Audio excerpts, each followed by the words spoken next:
आज हम लोग जानेंगे कि समाजवादी पार्टी और भारतीय जनता पार्टी में जो प्रत्याशियों की सूची है दोनों की आई है। समाजवादी पार्टियों की 30 प्रत्याशियों की सूची आई है और भारतीय जनता पार्टी के 51 प्रत्याशियों की सूची आई है। इनमें से कौन दमदारी के साथ मैदान में चुनाव लड़ा है साथियों। आज राजनीतिक विश्लेषण इसी मुद्दे पर हम लोग करने वाले हैं और जमीनी हकीकत आपको हम बताएंगे कि कौन सा प्रत्याशी यहाँ पर मैदान मारता हुआ नजर आ रहा है साथियों।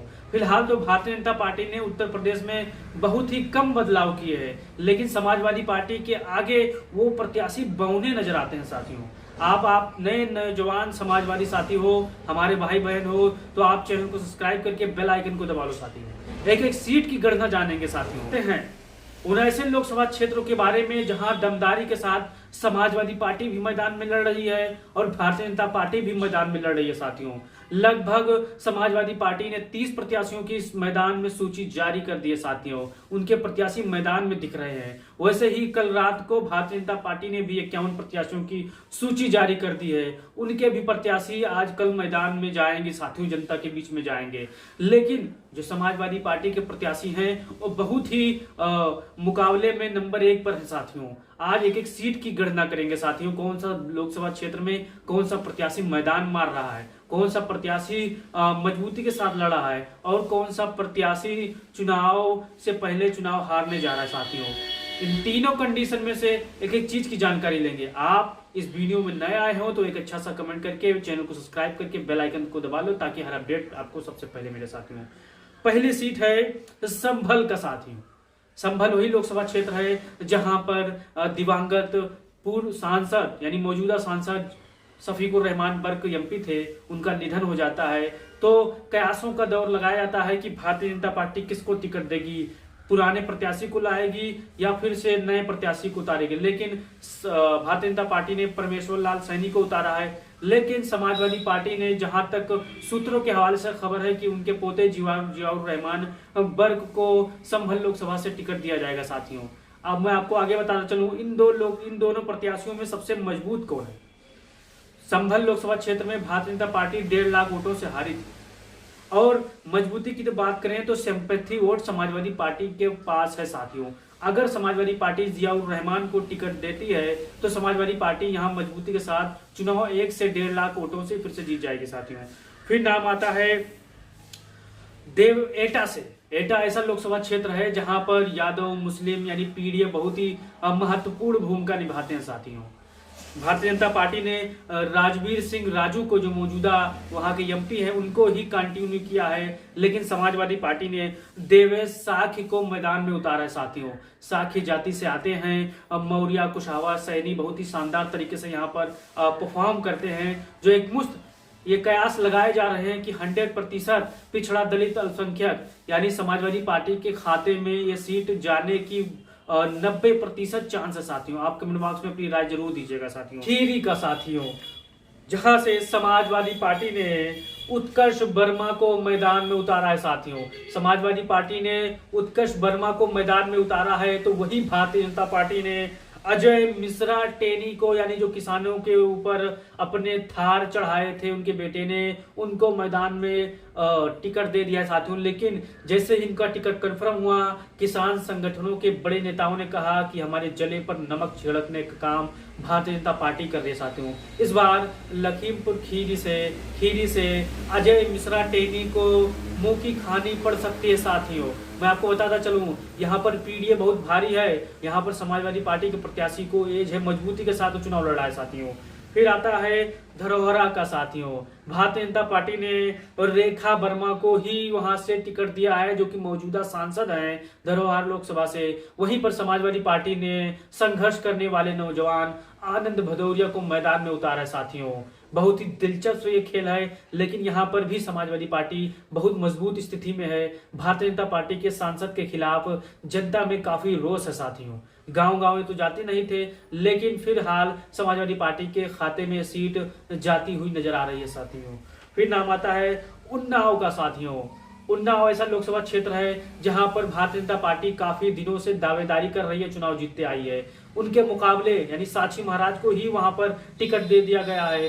उनके मुकाबले श्री समाजवादी पार्टी ने पूर्व सांसद ही को अन्नू टंडन को मैदान में उतारा है, जिससे समाजवादी पार्टी यहाँ मजबूती के साथ शासी महाराज के साथ चुनाव लड़ने को तैयार है साथियों। फिर आता है लखनऊ का साथियों। लखनऊ यहाँ पर भारतीय जनता पार्टी के खाते में 90 और यानी 50-50 का मुकाबला देखने को मिल सकता है आपको यहाँ पर। लखनऊ लोकसभा में समाजवादी पार्टी ने रविदास मल्होत्रा को यहाँ से टिकट दिया है, जो कि वर्तमान में वहीं से विधायक हैं, और भारतीय जनता पार्टी ने रक्षा मंत्री राजनाथ सिंह को मैदान में उतारा है साथियों। अब यहाँ पर देखना है कि जो यहाँ पर शहरी वोट है वो विकास को चुनता है, यानी जो लखनऊ में समाजवादी पार्टी ने काम करके दिखा दिया है। भारतीय जनता पार्टी ने अपना आज तक एक ईंट नहीं रख पाई है 7 सालों में, पिछले 10 सालों में साथियों। तो क्या देखना है कि फिर से मोदी के नाम पर वोट पड़ती है या फिर काम के नाम पर लखनऊ में वोट पड़ती है साथियों। 50-50 का मुकाबला देखने को मिल सकता है साथियों। लेकिन लखनऊ ऐसा सीट है जहां पर राजनाथ सिंह बहुत ही काफी अंतर वोटों से जीत कर आए, लेकिन कयास ये लगाए जा रहे हैं कि फाइट बड़ी टक्कर की होगी। कोई भी अंतिम समय में यहाँ पर चुनाव जीत सकता है साथियों। फिर आता है फर्रुखाबाद का साथियों। फर्रुखाबाद से समाजवादी पार्टी ने पहले ही अपना प्रत्याशी डिक्लेयर कर दिया था, नवल किशोर साख्य को साथियों, लेकिन भारतीय जनता पार्टी ने अपने सिटिंग एमपी को ही मैदान में फिर से भेजा साथियों, जिनका नाम है मुकेश राजपूत साथियों। मुकेश राजपूत काफी दिनों से चर्चाओं में चल रहे थे, लेकिन जनता के बीच उतनी पकड़ मजबूत नहीं है, इनको मोदी लहर में जीत गए थे। लेकिन इस बार समाजवादी पार्टी के नवल किशोर शाक्य को मजबूती के साथ वहां पर लोग खड़े होते दिखाई नजर आ रहे हैं साथियों। संघर्ष करने वाले इंसान हैं, पेशे से डॉक्टर हैं, महिलाओं बुजुर्गों का सम्मान करते हैं, गांव गांव गली गली घूम रहे हैं साथियों। लेकिन मुकेश राजपूत से मुकाबला है। अब देखना दिलचस्प ये है, 90 यानी समाजवादी पार्टी यहाँ 90 नंबर पर है और भारतीय जनता पार्टी 10 नंबर पर है साथियों। मुकाबला बहुत दिलचस्प होगा। आखिर में देखते हैं मायावती यहाँ पर किस प्रत्याशी को टिकट देती है साथियों। फिर आता है अकबरपुर लोकसभा से। अकबरपुर वही लोकसभा है जहां पर समाजवादी पार्टी ने श्री राजा रामपाल जी को मैदान में भेज दिया था आज से 15 दिन पहले साथियों। लेकिन अब भारतीय जनता पार्टी ने अपने फिर से वही मौजूदा सांसद को देवेंद्र सिंह भोले को मैदान में भेजा है श्री राजा रामपाल जी का मुकाबला करने के लिए। लेकिन यहाँ पर भी इंडिया गठबंधन मजबूत स्थिति में है साथियों। आप कमेंट बॉक्स में बताओ जरूर, अकबरपुर के होगे तो जानकारी आपको 100% होगी। यहाँ पर समाजवादी पार्टी बहुत मजबूत स्थिति में साथियों। फिर आता है अब बांदा लोकसभा से साथियों। बांदा लोकसभा से भारतीय जनता पार्टी के प्रत्याशी आर के सिंह पटेल हैं साथियों, लेकिन समाजवादी पार्टी के प्रत्याशी श्री शंकर सिंह पटेल हैं साथियों। यानी दो पटोलियों के बीच बहुत ही शानदार मुकाबला देखने को मिलता है साथियों। लेकिन यहाँ पर भी समाजवादी पार्टी नंबर 1 की पोजीशन में है साथियों। नंबर 2 की पोजीशन में भारतीय जनता पार्टी है साथियों। आप गौर करिएगा मेरी बात, नंबर 1 पोजीशन में बांदा में समाजवादी पार्टी है, नंबर 2 की पोजीशन में भारतीय जनता पार्टी है, क्योंकि यहाँ पर सबसे ज्यादा बेरोजगारी मापी गई है साथियों। सबसे ज्यादा किसान यहाँ पर जो छुट्टा जानवरों से परेशान रहते हैं साथियों। फिर आता है अयोध्या फैजाबाद लोकसभा का साथियों। राम मंदिर लहर, राम मंदिर को लेकर जिस हिसाब से बड़े बड़े दावे किए जा रहे थे कि अब की बार 80 पार, अब की बार 500 पार, लेकिन समाजवादी पार्टी ने ऐसे प्रत्याशी को मैदान में उतारा है जो भारतीय जनता पार्टी का मुकाबला बहुत ही शानदार तरीके से कर रहा है, अवधेश प्रसाद साथियों। लेकिन भारतीय जनता पार्टी ने अपने सिटिंग एमपी को ही जारी रखा, जिनका नाम है लल्लू सिंह। मुकाबला बहुत दिलचस्प होगा। अयोध्या फैजाबाद के आप रहने वाले हो तो कमेंट बॉक्स में जरूर अपनी राय दो साथियों। यहाँ पर भारतीय जनता पार्टी अब सीधे तौर पे सीट जीत नहीं सकती साथियों, यानी वहां पर मायावती का भी सपोर्ट लेना पड़ेगा साथियों, अवैसी चच्चा का भी सपोर्ट लेना पड़ेगा, तभी हो सकता है यहाँ पर मायावती और अवैसी चच्चा के सपोर्ट से भारतीय जनता पार्टी सीट जीत जाए। लेकिन समाजवादी पार्टी को कम आंकने वाले मुंह की जरूर खाएंगे साथियों। फिर आता है आपका अम्बे, एक ऐसा क्षेत्र है जहां पर समाजवादी पार्टी का मजबूत गढ़ कहा जा रहा है साथियों। यानी समाजवादी पार्टी ने लालजी वर्मा को मैदान में पहले से 1 महीना पहले से ही भेज दिया था, लेकिन फिर मौजूदा बीएसपी के इंडिया गठबंधन के सांसद ने रितेश पांडे को प्रत्याशी बनाया गया है। मौजूदा हाल में रितेश पांडे यहाँ के सांसद हैं, लेकिन मैं आपको बताना चलूँ एक बार फिर, रितेश पांडे के खिलाफ जनता में रोष है साथियों। दल बदलू नेता हैं ये, कभी बसपा में तो कभी सपा में तो कभी भाजपा में। जनता इस बार इनको सबक सिखाने जा रही है, अपने जिले के बेटे को एक बार फिर से यहाँ एमपी बनाने जा रही है साथियों। यानी लालजी वर्मा अम्बेडकर नगर से 100% चुनाव जीतने वाले हैं, ये मैं दावे के साथ कह रहा हूँ साथियों। अब किसी साथी को बुरा लग सकती है तो अलग बात है, लेकिन लालजी वर्मा मैं दावे के साथ कह रहा हूँ यहाँ पर। कि लालजी वर्मा यहाँ से चुनाव जीतने जा रहे हैं साथियों। फिर आता है राम प्रसाद चौधरी बस्ती से साथियों। एक महीना पहले समाजवादी पार्टी ने यहाँ प्रत्याशी डिक्लेयर कर दिया था, राम प्रसाद चौधरी को यहाँ पर प्रत्याशी बनाकर भेजा था, लेकिन हरीश द्विवेदी जो बीजेपी के सिटिंग एमपी है उनको ही जारी रखा। इनके खिलाफ भी जनता में काफी रोष है साथियों, लेकिन यहाँ पर भी नंबर 1 की पोजीशन में श्री राम प्रसाद चौधरी जी हैं साथियों।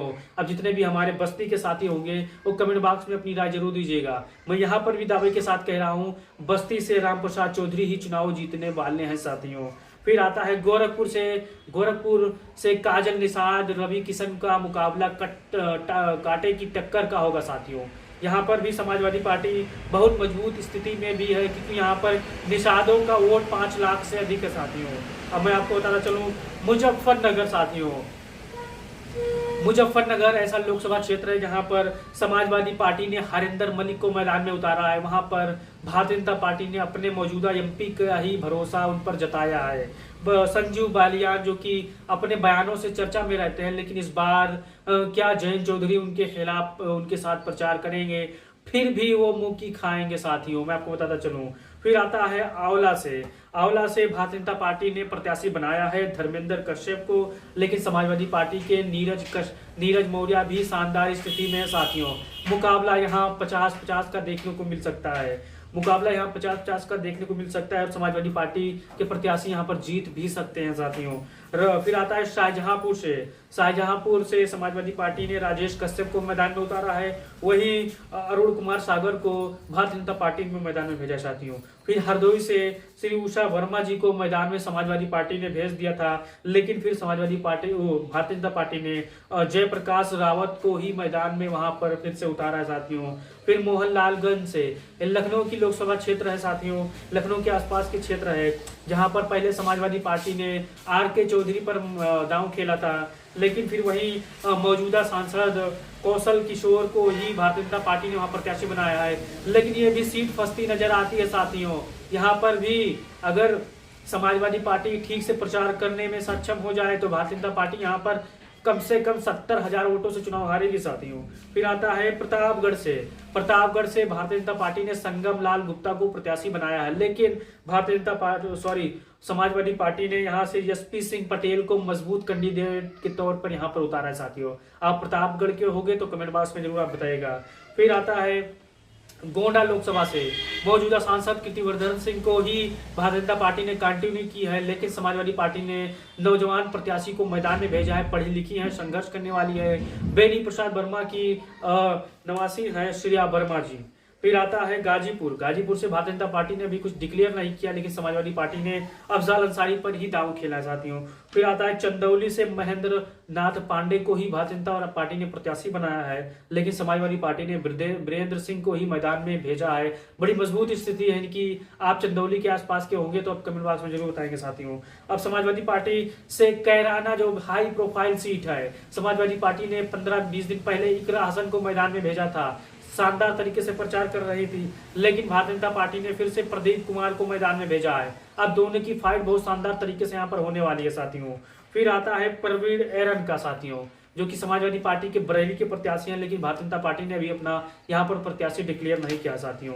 फिर मैं आपको बताता चलूँ, यहाँ पर समाजवादी पार्टी ने हमीरपुर लोकसभा से अजयेंद्र सिंह राजपूत को मैदान में भेजा है, वहीं भारतीय जनता पार्टी ने कुंवर पुष्पेंद्र सिंह चंदेल को मैदान में भेजा है, वाराणसी नरेंद्र मोदी जी मैदान में हैं, और फिर उनके सामने सुरेंद्र सिंह पटेल मैदान में साथियों। फिर आता है आजमगढ़ का साथियों, समाजवादी पार्टी ने अपने मजबूत स्तंभ को आजमगढ़ भेजा है, नाम है धर्मेंद्र यादव, लेकिन निरहुआ को ही कंटिन्यू किया गया, यानी बली का बकरा निरहुआ को फिर से बना दिया गया है कि इस बार जाओ फिर से चुनाव हार के आओ साथियों।